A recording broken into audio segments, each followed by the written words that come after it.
Kan memang seperti tersurat di surat Al-A'raf 63. Awa ajibtum anja agum dzikr. Jadi selalu terjadi dan terulang terus terulang. Setiap kali para utusan itu menunjuk pelanjut yang akan menggantikan secara fisik pasti meninggal dunia, itu selalu heran manusia ini kok ada ilmu zikir yang diajarkan oleh manusia di antara mereka. Ngapain? Selalu heran. Kan cukup dengan buku, cukup dengan wasiat sesepuh. Ngapain harus ada ilmu zikir? Itu kan selalu terulang dan terulang. Kan orang kan tidak terpikirkan karena al-haq itu menrobik. Al-haq itu dari Tuhan.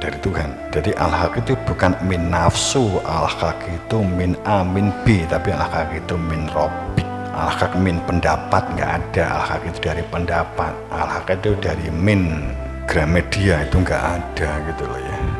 Jadi logikanya kan kalau surga itu memang berisi guyub rukun, tidak ada kata kotor, kemudian produktif, tanaman-tanaman menyiapkan makanan bagi penduduk surga. Dan kemudian surga itu berisi pohon-pohon yang berbuah yang disediakan bagi penduduk surga. Kemudian di dalam surga itu tajri min tahtil anhar, itu tersedia air-air yang mengalir yang jernih yang akan memberikan kebutuhan orang-orang penduduk surga. Kalau ini diwujudkan di dunia, bukan ide di surga toh? Kan begitu toh? Yang harus menjadi garis bawah catatan bahwa di dalam kalimat-kalimat surga, di dalam Al-Quran, di dalam kitab itu menggunakan al, sekali lagi menggunakan tasdid, sehingga al-jannah artinya apa? Berarti kehidupan guyub rukun bebarengan, produktif, integritas, berdaulat, itu berarti seharusnya kehidupan kita saat ini.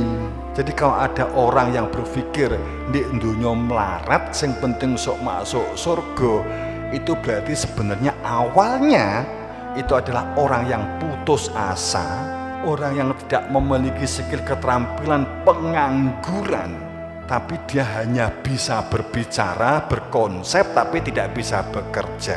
Supaya tidak diolok-olok sebagai pengangguran, kemudian dia membuat satu statement bahwa di dunia aku ora popo, melarat ora popo, gak iso produktif gak apa-apa, sing penting aku sok di surga itu dadi wong sugih wong, mergo aku wis ngandani sampean-sampean.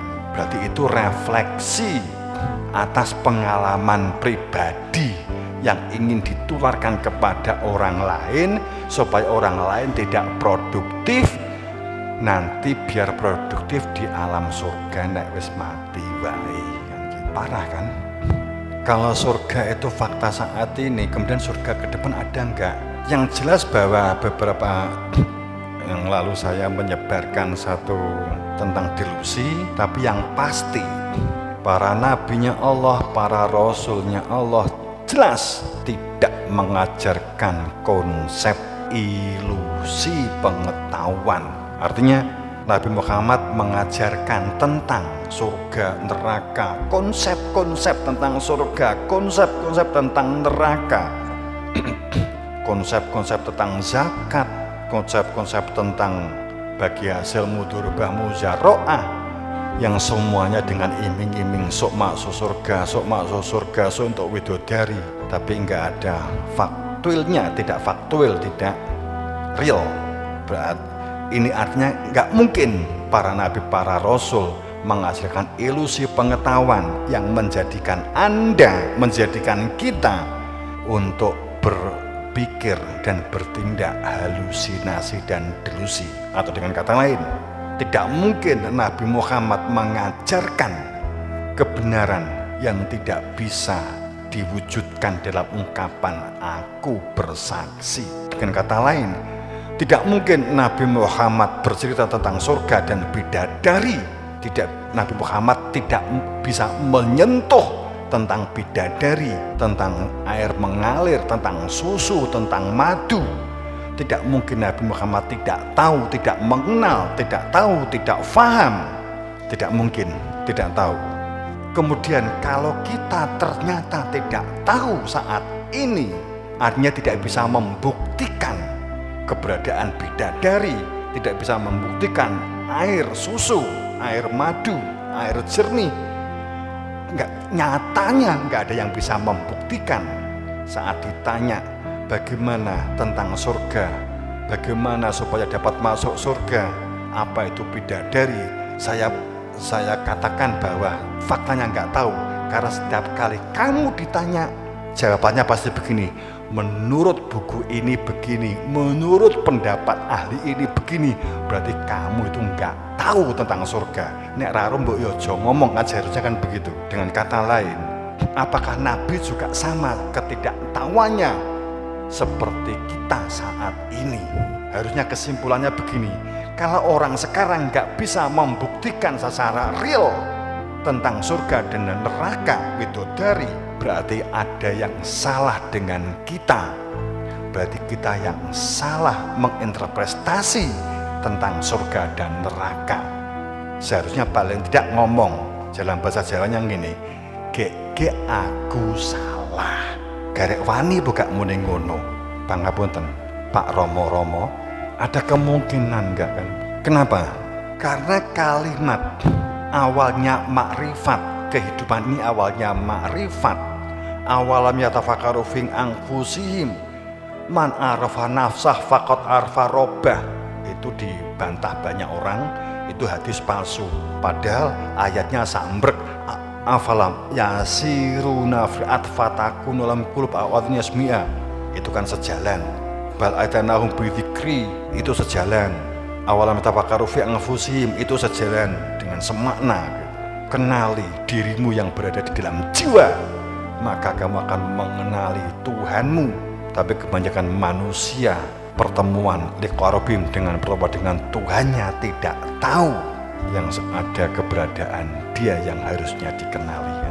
Kembali, artinya kalau kita nggak bisa menyentuh, nggak bisa membuktikan surga, berarti ada yang keliru.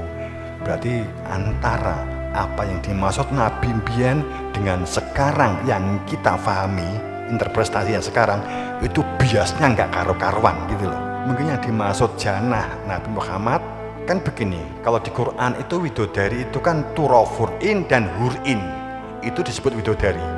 Turafun in itu widodari asli di dunia, artinya maksudnya istrinya. Jadi bojo musuk dari turafun in, jadi istri turafun in. Nek mlebu surga kan gitu. Nek kowe di dunia wis waleh, ya tinggalan.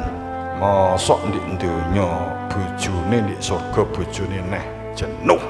Kemudian kalau hurin itu widodari asli penduduk surga iki jumlahe 70. Ibu-ibu, jenengan turafun in. Widodari asli asale sangka penduduk bumi. Jenengan mung ijen sendirian.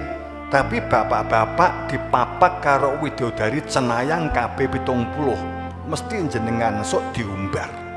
Jadi turafun in itu widodari yang disifati simbol sebagai susu, kesadaran ruh, kehormatan, keagungan, keluhuran, kesucian. Ini adalah sandangan ruh. Ruh itu milik Allah. Jadi yang memiliki kehormatan Allah, yang milik keagungan Allah, yang memulia itu Allah, yang suci itu Allah, kan gitu loh.